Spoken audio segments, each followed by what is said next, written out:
Alhamdulillahirabbil alamin. Allahumma shalli wa sallim ala nabiyyina Muhammad wa ala alihi. Yang paling berbahaya yang bisa nganterin manusia itu ke neraka adalah dosa dan maksiat. Terlebih lagi di bulan Ramadan nih, ketika setan-setan itu dibelenggu, maka harusnya kita lebih mudah nggak bermaksiat. Ya, jangan sampai nanti setan yang dirantai, kitanya masih maksiatin. Ini setan dirantai sambil ketawa-tawa tuh. Ya, anaknya di penjara, dianya masih maksiat. Ya, kakak kita bahas hari ini tentang bahaya dosa dan maksiat.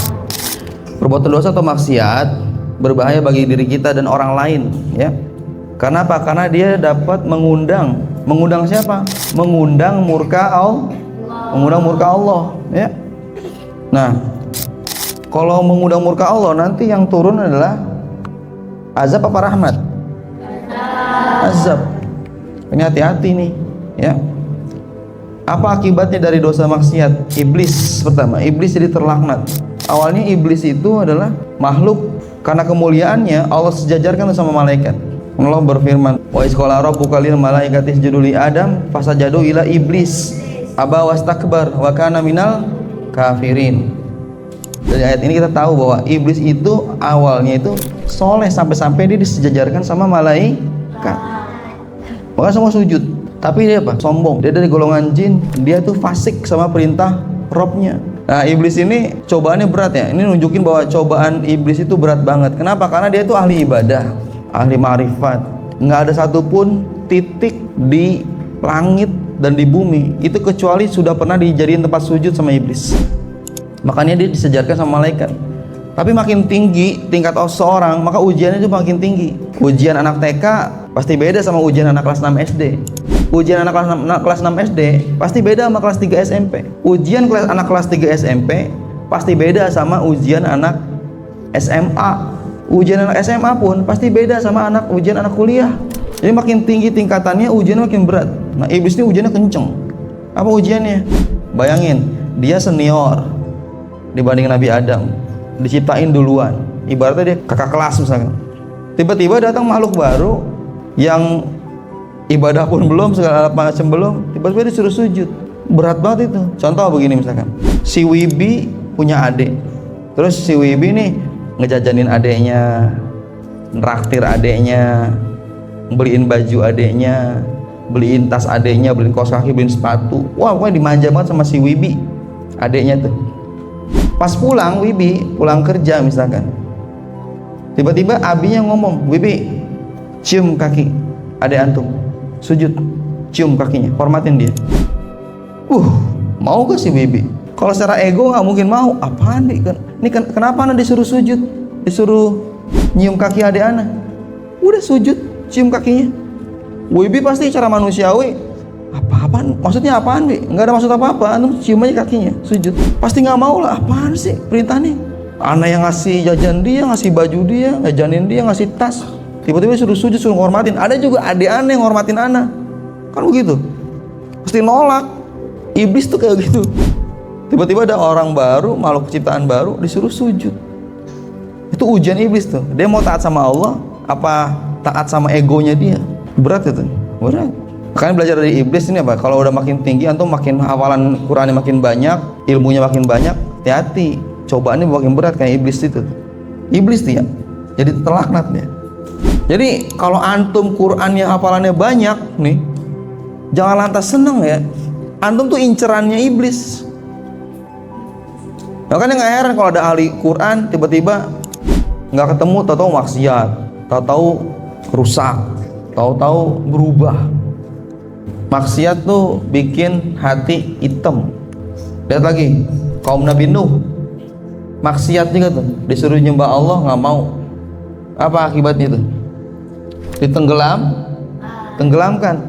Malah hewan-hewan yang diselamatin. Bayangin, hewan, makhluk yang lebih rendah di bawah manusia malah selamat tuh. Malah diselamatin sama Allah. Manusia yang maksiat malah ditenggelamin. Jadi seolah-olah di gambarannya apa? Hewan tuh lebih mulia daripada manusia yang maksiat.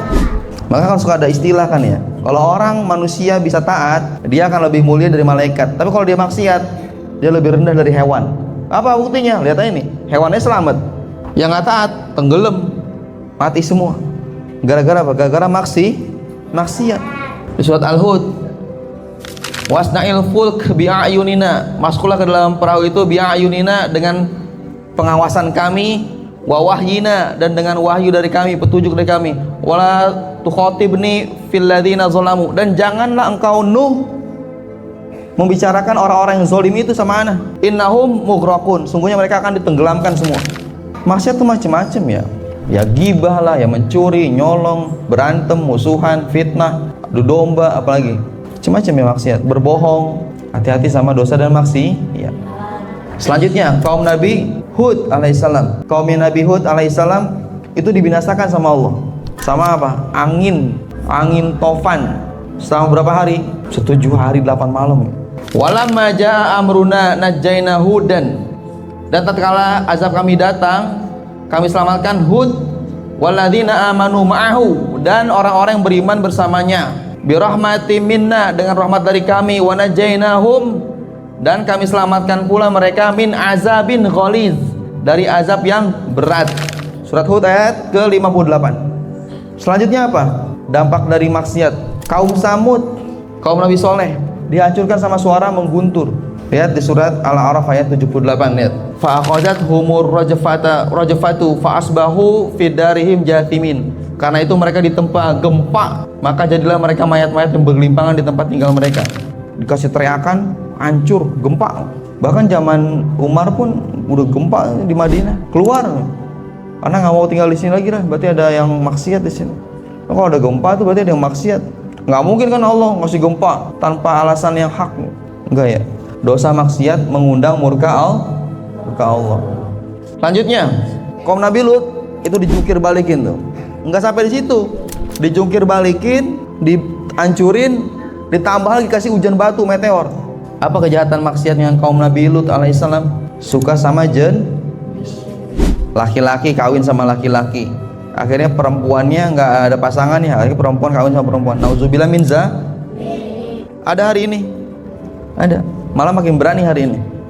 Diabadikan sama Allah surat Al-Hijr ayat 74. Faja'alna 'aliyaha safilaha wa amtarna 'alaihim hijaratan min sijil.